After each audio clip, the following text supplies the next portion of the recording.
ഇപ്പോൾ നാട്ടിന് മാറ്റങ്ങളൊന്നും ഉണ്ടാകരുത്, പുരോഗതി ഉണ്ടാകരുത് എന്നാഗ്രഹിക്കുന്നവരും നാട്ടിലുണ്ട്. ഇത് 2016 മുതൽ നാം കാണുന്നൊരു കാര്യമാണ്.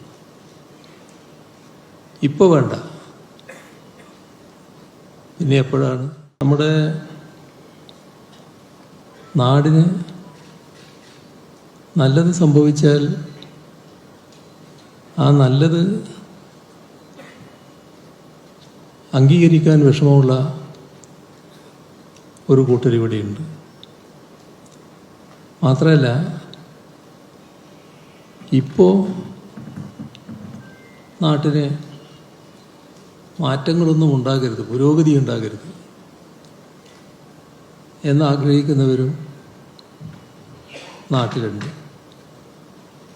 ഇത് 2016 മുതൽ നാം കാണുന്നൊരു കാര്യമാണ്. ഇപ്പോൾ വേണ്ട, പിന്നെ എപ്പോഴാണ്?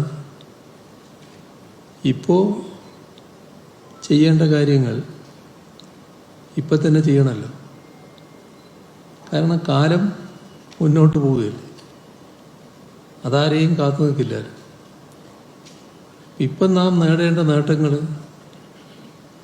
ഇപ്പം നേടിയില്ലെങ്കിൽ നമ്മൾ പുറകോട്ടായി പോവുമല്ലോ.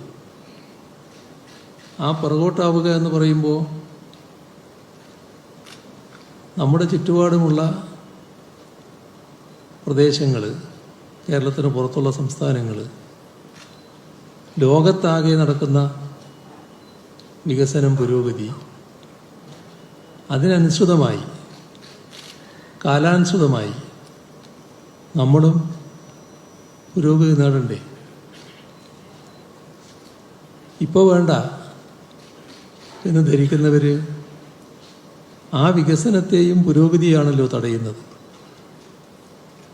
ഇവിടെ അത്തരത്തിൽ ഒരുപാട് ശ്രമങ്ങളുണ്ടായിട്ടുണ്ട്.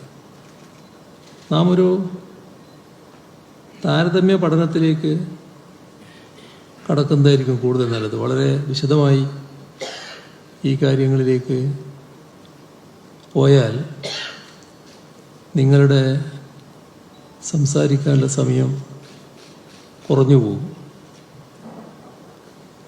ഒരു മണിയാകുമ്പോൾ ഈ പരിപാടി അവസാനിപ്പിക്കണമല്ലോ. അപ്പോൾ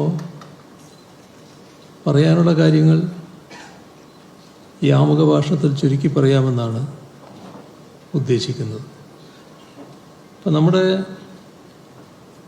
സംസ്ഥാനത്തെ യുവജനങ്ങൾ വലിയ തോതിൽ ആഗ്രഹിക്കുന്ന ഒരു രംഗമാണ് IT രംഗം വികസിക്കുക എന്നുള്ളത്.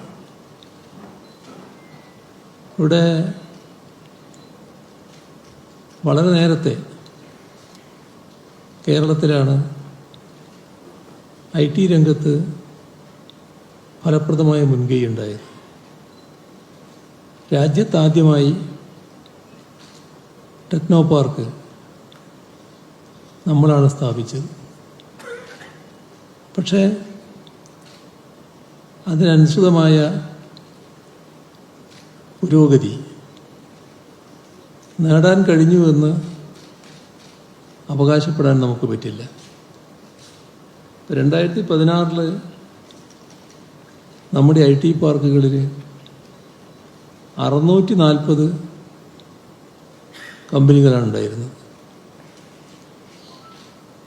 അതിപ്പോൾ 1106 കമ്പനികളായി വർദ്ധിപ്പിക്കാൻ കഴിഞ്ഞിട്ടുണ്ട്. ഇത് കാണിക്കുന്നത് നല്ല മാറ്റം, പുരോഗതി ഈ മേഖലയിൽ ഉണ്ടാക്കാൻ കഴിഞ്ഞു എന്നുള്ളതാണ്. 2016 സർക്കാർ IT പാർക്കുകളിൽ തൊഴിലെടുത്തിരുന്നവർ 78,068 പേരാണ്. ആ 78,068 പേര് ഇപ്പോൾ 1,48,000 വർദ്ധിച്ചിട്ടുണ്ട്. നമ്മുടെ മൊത്തം IT കയറ്റുമതി അത് 2016 34,123 കോടി രൂപയുടേതായിരുന്നു. ഇപ്പോൾ 90,000 കോടി രൂപയുടെ കയറ്റുമതിയാണ് നടക്കുന്നത്. 34ൻ്റെ സ്ഥാനത്ത് 90ആയി.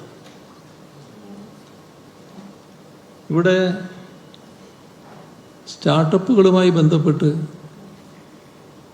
രാജ്യവും ലോകവും കേരളം നല്ല പുരോഗതി നേടുന്നുവെന്നാണ് കണക്കാക്കുന്നത്.